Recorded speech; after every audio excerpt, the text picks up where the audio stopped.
Delhi high court ने मंगलवार यानी 2 सितंबर 2025 को जेएनयू के एक्स स्टूडेंट उमर खालिद और शर्जील इमाम समेत कुल 9 लोगों को जमानत देने से मना कर दिया।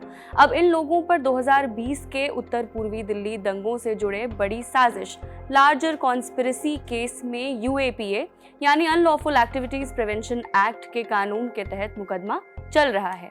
जिन 9 लोगों ने जमानत मांगी थी उनमें शर्जील इमाम, उमर खालिद, मोहम्मद सलीम खान, शिफा उर रहमान, अतर खान, मीरान हैदर, शादाब अहमद, अब्दुल खालिद सैफी और गुलशिफा फातिमा के नाम शामिल हैं। इन लोगों ने कहा कि ट्रायल कोर्ट ने अभी तक उन पर मुकदमे के आरोप तय नहीं किए हैं और इस वजह से उन्हें सालों से जेल में रखा गया है, इसलिए देर से मुकदमा चलने के कारण उन्हें जमानत मिलनी चाहिए। लेकिन जस्टिस नवीन चावला और शैलेंद्र कौर की बेंच ने साफ कहा सभी अपील खारिज की जाती है। अब इसी केस में एक और आरोपी तस्लीम अहमद की जमानत अर्जी भी हाई कोर्ट की दूसरी बेंच ने मंगलवार को खारिज कर दी। उमर खालिद को सितंबर 2020 में गिरफ्तार किया गया था। उन पर आपराधिक साजिश, दंगा और गैर कानूनी भीड़ जुटाने समेत यूएपीए के कई गंभीर आरोप लगाए गए थे।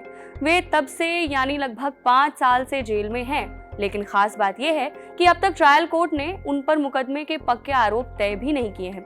यूएपीए कानून पुलिस को यही एक खास ताकत देती है कि बिना आरोप तय किए भी लोगों को सालों जेल में रखा जा सकता है, जिस पर देश के कई लोगों ने आपत्ति भी जताई है। क्या किसी कानून में इतनी ताकत होनी चाहिए कि बिना चार्जेस फ्रेम किए भी लोगों को सालों साल जेल में रखा जा सके? खैर, ये दूसरा मौका है जब उमर खालिद ने हाई कोर्ट से जमानत मांगी। मार्च 2022 में ट्रायल कोर्ट ने उनकी अर्जी खारिज कर दी थी। फिर अक्टूबर 2022 में हाई कोर्ट ने भी उन्हें राहत नहीं दी। इसके बाद उन्होंने सुप्रीम कोर्ट का दरवाजा खटखटाया। मई 2030 में सुप्रीम कोर्ट ने दिल्ली पुलिस से जवाब मांगा, लेकिन सुनवाई बार बार टलती रही, यानी कुल मिलाकर 14 बार उनकी सुनवाई टाली गई। आखिरकार 14 फरवरी 2024 को उन्होंने सुप्रीम कोर्ट से अपनी जमानत याचिका वापस ले ली, ये कहते हुए कि हालात कुछ बदल चुके हैं। 14 फरवरी को सुप्रीम कोर्ट में जस्टिस बेला एम त्रिवेदी और जस्टिस पंकज मित्तल की बेंच इस मामले की सुनवाई करने वाली थी, लेकिन उस दिन उमर खालिद के वकील सीनियर एडवोकेट कपिल सिब्बल ने अदालत को बताया था कि खालिद अपनी जमानत याचिका वापस ले रहे हैं। इसके बाद 28 मई को ट्रायल कोर्ट ने उनकी दूसरी जमानत याचिका भी खारिज कर दी। इसी वजह से अब उन्हें हाई कोर्ट में अपील की। बाकी दूसरे आरोपियों ने भी ट्रायल कोर्ट से याचिका खारिज होने के बाद हाई कोर्ट का ही रुख किया।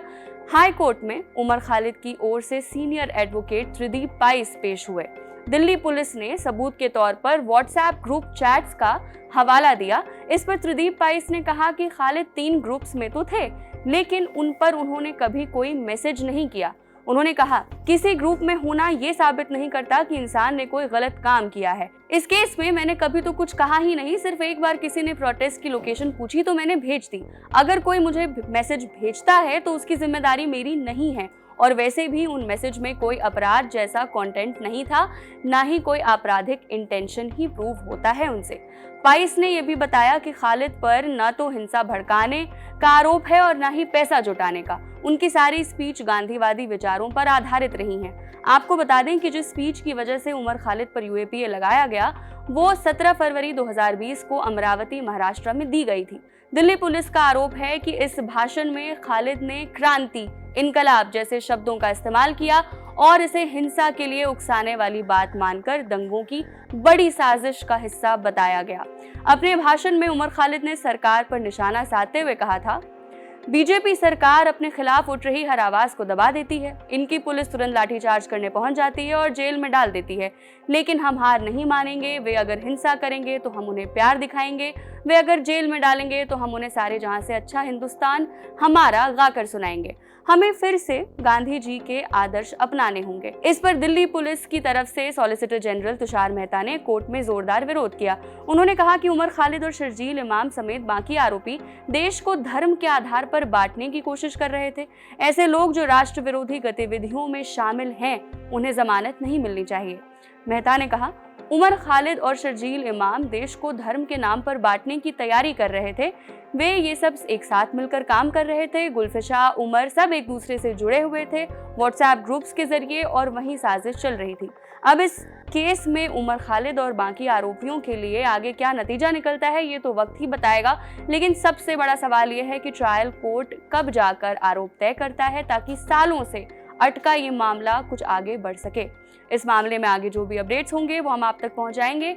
मैं हूं कनुप्रिया, देखते रहिए द ललन टॉप। शुक्रिया।